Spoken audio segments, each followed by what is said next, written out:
No a čo sa týka taping vlasov Invisible, to sú tieto, ukážem vám. Sú to vlásky, ktoré sa lepia. A rozdiel je vlastne medzi klasickými v tom, že v tej páske, tuto vidíte pásku, sú tie vlásky vpichované už od vrchu.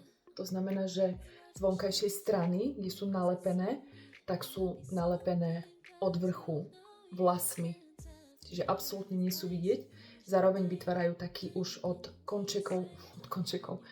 korienkov taký jemný push-up efekt, čiže aj pekne prehustia už tie vlasky od vrchu.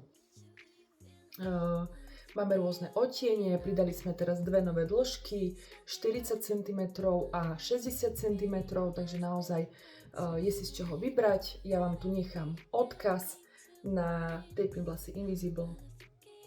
Stoja za pozretie.